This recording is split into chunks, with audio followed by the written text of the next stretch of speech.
you get it, Sandoval? Sebastian? I don't know why I said yellow. Okay. I got it. Okay. Perfect. So today we're going to be talking about the dairy industry. Please go to Google Classroom. There's some guided notes that are going to go along with the slides. They're not terrible. They go right along with them. All you got to do is type in the information. And I'll make sure you guys have plenty of time to do that.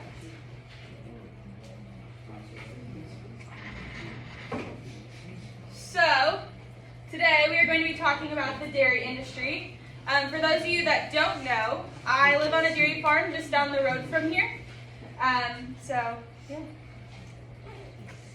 These standards, these are more for me, but these are what you guys will be learning today. And in more simpler terms, you will be able to compare and contrast 7 different breeds of dairy cattle, identify dairy housing, and list at least 3 advantages and disadvantages of farming, or dairy farming. Today, the essential question is, what is the dairy industry? The first thing we're going to start with is the 7 breeds of dairy cattle. So on your guided notes, make sure you list these as we go. First up, we have the Holstein. They originated in the Netherlands.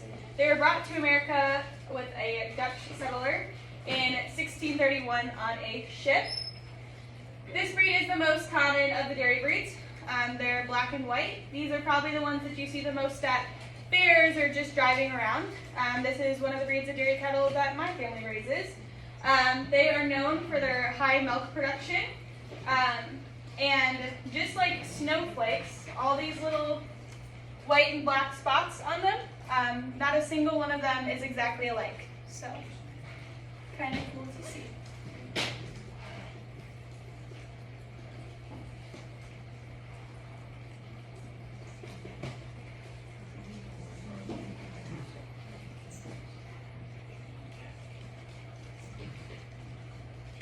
And when you guys are filling this out, like for the origin, it always says it right here, and then your characteristics you can just fill in here. You don't need to type down everything exactly, just so I know that you guys paid attention and understood what you learned.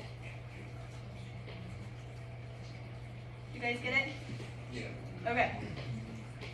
Next up, we have the red and white Holsteins. They also originated in the Netherlands. They're red and white in color, and they carry strong Holstein genetics. So, kind of a cool thing about red and white Holsteins is they're kind of a mixture of all the other breeds. So, when you're looking in their DNA, you can see genetics from all different breeds that we're going to talk about today. But their strongest genetic they have is the Holstein genetics. These are also another breed that my family raises.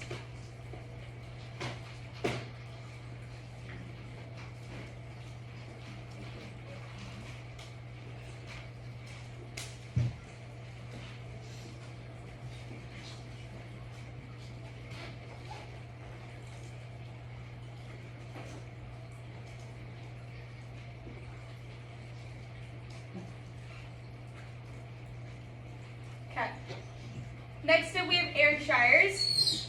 This breed was brought to America in the 1800s from the country Ayr in Scotland. They are known as the aristocrat of dairy breeds. They're a rusty red color and white.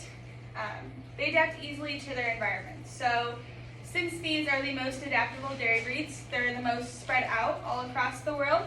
There's some even in southern Africa. So.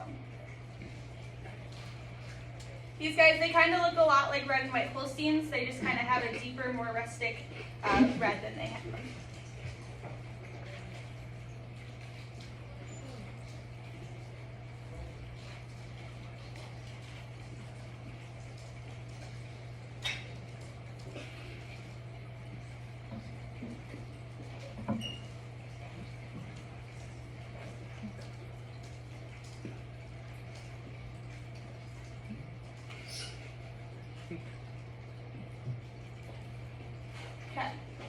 Next up, we have Jerseys. They are from the Isle of Jersey in the English Channel. These are the smallest of the dairy breeds. Their color ranges from light to dark brown, so none of them look quite exactly the same color. They are the most heat tolerant of dairy breeds, and they produce milk with very high butterfat content, which makes it perfect for them to make ice cream. So fun fact, the Borden Dairy introduced the famous Elsie the cow, which is a Jersey. So if you buy any Borden products, I believe they make condensed milk and ice cream, are some of the things that they make. It has a little Jersey cow on it with a little bell around its neck.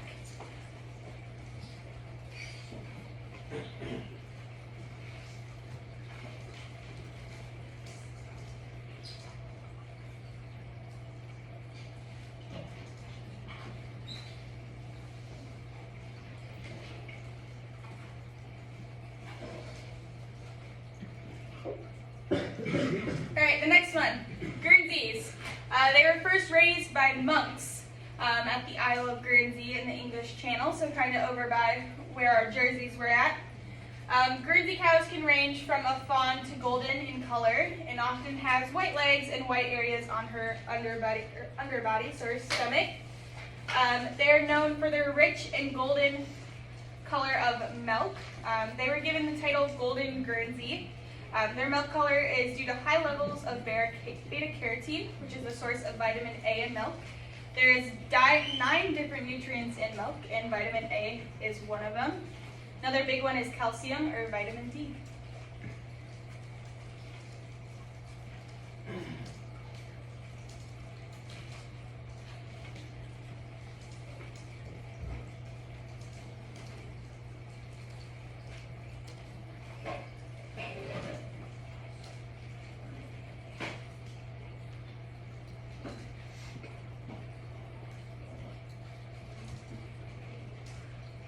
Okay. Next up, we have the milking shorthorn. These are my favorite breed of animals. Sadly, I don't raise any of them, but I think they're just beautiful. They're from northeastern England in the valley of Tees River. They first came to the U.S. in the early 1780s. Milking shorthorns are considered a dual-purpose breed, meaning they can be raised for meat production and milk production. So if you've ever walked through a beef barn at, say, the Boone County Fair, they have cows that look like this. They're normally a little bit shorter, a little bit fatter, or beefier looking with longer hair. And then we have them also in the dairy barn. So we raise ours for milk, and they raise theirs for meat production. They're large in size. They're not quite the largest, but they are very big. They're often white and roan in color. And their milk is known for its high protein to fat content. This breed is part of the foundation for other red types of milk cows. And this part of it's the red dots here, that's called romy. So some of them have more romy spots than others. Next up is a brown Swiss. They're from the Alps of Switzerland, hence the name Swiss. The brown Swiss is considered the oldest of the dairy breeds. They vary in color from silver to dark brown, so sometimes they're not always like this. They look more kind of champagne-y. They are very, very large, so the largest breed of dairy cattle with large ears. Their milk is ideal for making cheese because of its high protein to fat ratio, same as milking shorthorns. In Switzerland, brown Swiss are taken to high mountain meadows in the summer. They wear large bells around their neck so farmers can find them in the fog. I'm not sure how much this happens nowadays, but it happened a lot in the past.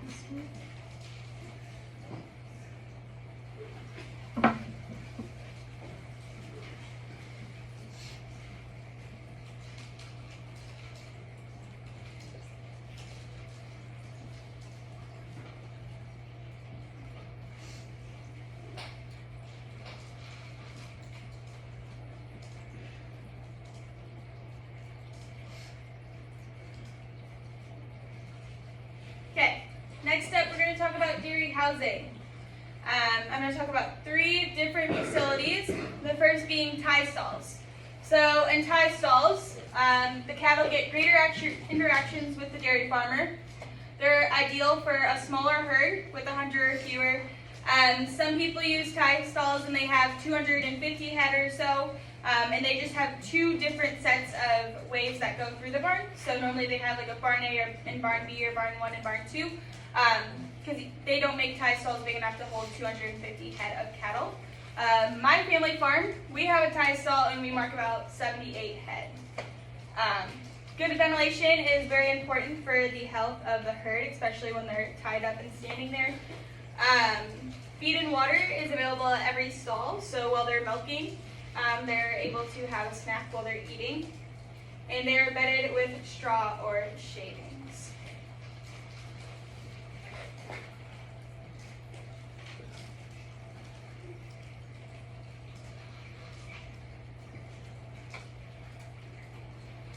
So on your guided notes, you can just put a brief little description of this. You don't need to have every bullet point on there. The next type is free stalls. So if you ever have been to Ryan's farm, they have free stall barns.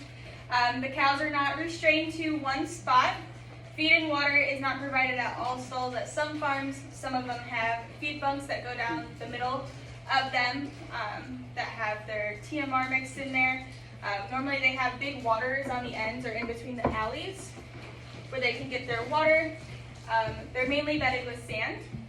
The reason being is sand can be cleaned up and taken and dehydrated and used again as a reusable source. It reduces the bedding and labor costs, and it's ideal for larger dairies. So some dairy farms have upwards of thousands of cows. So I've been to a dairy farm that had 10,000 cows, and they used free stalls because it was the easiest way for them to house all of their cattle. They're not milked in a free stall, however. They are in the free stall, and they either go to a milking facility like a parallel milker or a herringbone milker or a rotary milker. The rotary one's pretty cool. It's kind of like a carousel that they get to ride on. And then they get brought back here to live in.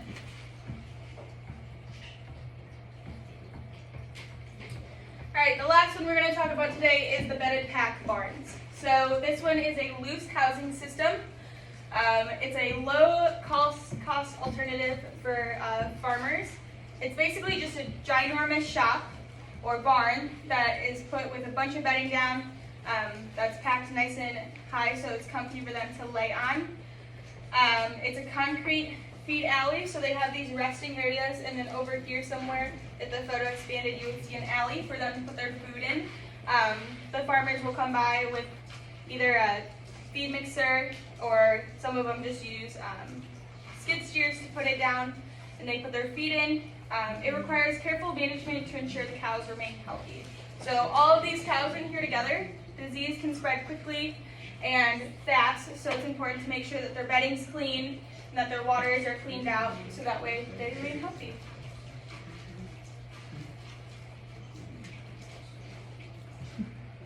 Are we good on the housing facilities? Any questions? Good? Okay. All right, next up we're going to talk about some advantages and disadvantages of dairy farming. Some advantages. Production is possible even when the weather isn't very good. So whether it's dry out, it's raining, it's snowing, the cows have to get milked and we have to do our job. Milk is pretty much always in demand. We drink milk here at school for our lunches, as well as we use it at home for baking and cooking and all sorts of things like that. The consumption of dairy products is currently on the rise by both vegetarians and non-vegetarians. And compared to products from other industries, marketing milk is fairly easy. There's no need for special shops or expenses of marketing are also low for any dairy products. So basically, for my family to sell my dairy products, we get inspected twice a year by a state inspector. They come out and they make sure our farm is clean. They don't really tell us when they're coming, they kind of just show up. And then we have a co-op or cooperative that comes and picks up our milk. Ours is called Prairie Farms, so check your milk gallons at home and see if you're drinking possibly my cow's milk. And then we ship our milk off. They test it to make sure it's healthy for them to sell to consumers, and that's all we gotta do. And every day is a little different than the last. So when you wake up that morning, you're not sure what you're going to get yourself into, whether you'll have a machine break or a cow to be calving. So it's kind of it's not your typical 9-to-5 job where you have a set schedule. Some disadvantages to dairy farming. You have long hours. Sometimes you're up 4 a.m. to milk and 4 p.m. to milk. And sometimes you're up in the middle of the night to get a calf that's being born, or you got cows out in the middle of the night. You never know what's going to happen, and it's a lot of work. So you work sun up to sundown most days, especially during harvest and planting seasons. Another thing is a lot of money is involved into growing and maintaining your farm. So if my family wants to get a higher producing herd by getting a better bull, we have to spend and invest more money into a better bull for our herd to continue to grow and get better. Meeting quota standards. So basically what that means is each farm has a milk quota, and they need to produce this amount of money every single year. So you can sell, so if you're going to sell your farm, you can sell your milk quota to another farm so they can produce more milk. And yeah, it's kind of just a thing people have to ensure that milk production stays to where it needs to be to meet the consumer demand. Another thing is cattle can become ill and disease can spread very quickly. The number one disease on a dairy farm is called mastitis. What it causes is your cow to have really high somatic cell count. It makes it so you can't sell your milk. When this happens, that milk that comes out of that cow, you have to dump it down the drain. So the more that disease spreads, the more cows you're dumping down the drain, the less milk you have to give to your milkman and the less profit you're going to make. Another thing is a herd requires more feed and nutrients than a beef herd does. These cows are producing milk or milking 2 times a day to 3 times a day, depending on what your farm does. Milking is very stressful and takes a lot of energy from the cows, so you have to feed them the proper nutrients and enough feed so that way they can continue to produce milk.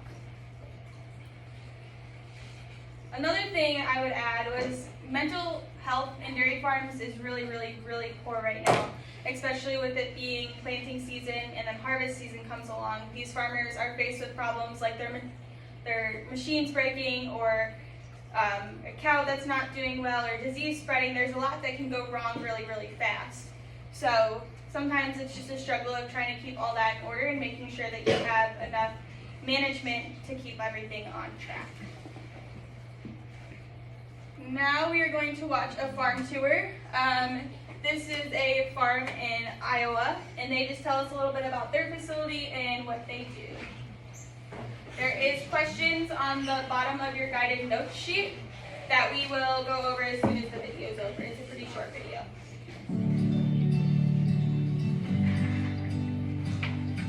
Hi, I'm Tara Heron of Cold Run Jerseys in Salem, Ohio. We're in northeastern Ohio. And this is a dairy partnership between my husband, Jim Heron, and his dad, Dave Heron. We milk 250 registered jerseys. Our little brown cows. I'd like to show you what we do here, and welcome to our farm.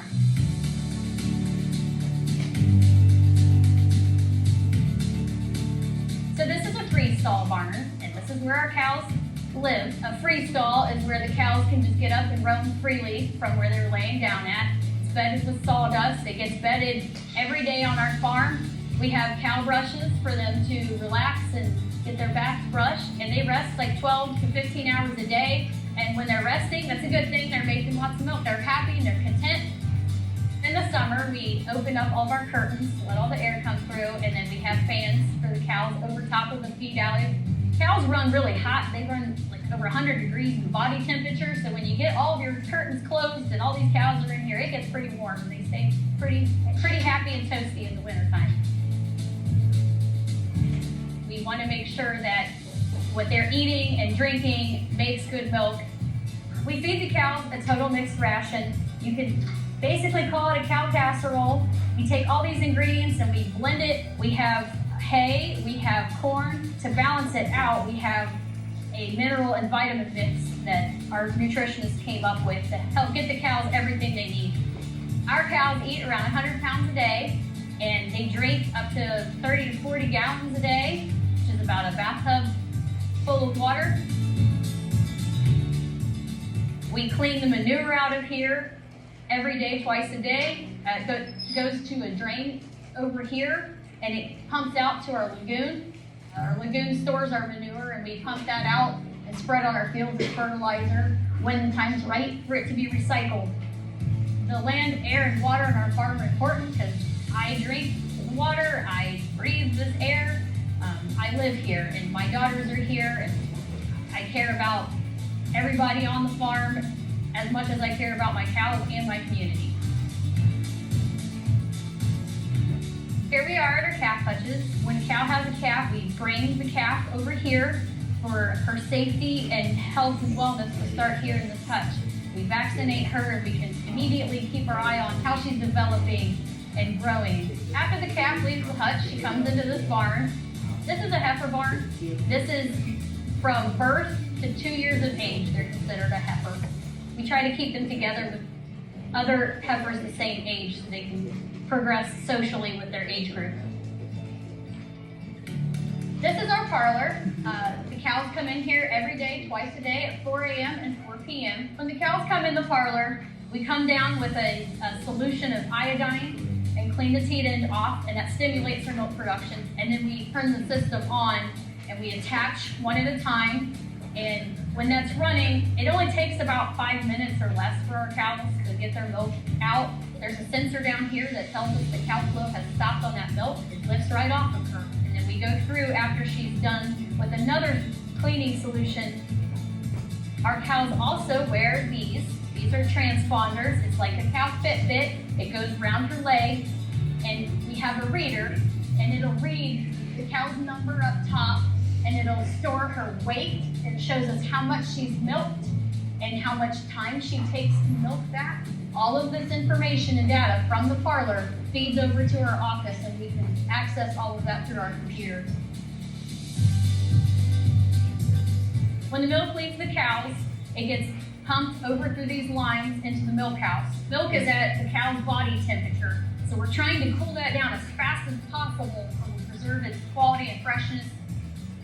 When our milk gets picked up, it is pumped from this milk tank to a milk hauler truck, and that truck is an insulated truck taking it to a close by plant where that milk will be made into milk, cheese, butter, ice cream. Every milk hauler pulls a sample on every tank on every farm, and that checks for any antibiotic usage or your temperature if it was off, and that sample will tell him the quality of our milk. In this milk house, we have a cleaning system in place here. When we get done milking, we can shut the system down, and we switch our lines over to wash so that the system is washed as soon as we're done milking. Our farm is inspected every year, 2 to 3 times a year, through the Ohio Department of Ag. We have an inspector come. We never know when he's coming. It's a surprise visit. And he will check for cleanliness and any issues we have in our milking system so that our quality of our milk is always up to par for everybody to consume. Milk safety and quality is very important to me because I'm a mom. I have 3 kids to feed. I want my product safe for my kids and everybody else's kids. I want it to be the best that's out there, and I take that seriously. All right, now go to the bottom of your guys' guided notes, and we're going to talk about these questions real quick together, in case anyone missed them. So, what breed of cows did that farm have? Jerseys, very good. How many cows did they have? 250. 250. What type of housing facility did they use? Free stall, very good. And what do the cows get fed? Paul? The cow Passover. Yes, what was the official name for it though? Do you remember? Total mixed Total ration. mix. Total mixed rations. Do you guys know what was in it? What did they say? Acorn and mineral vitamin mix. Very good. Very good. And then the next one, you guys can answer in yourself. That's an opinion based. So whatever you thought that was the coolest thing in there.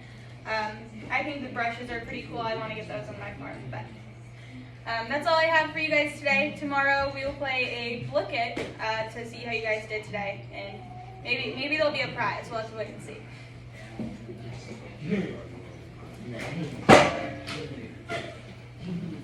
Yes.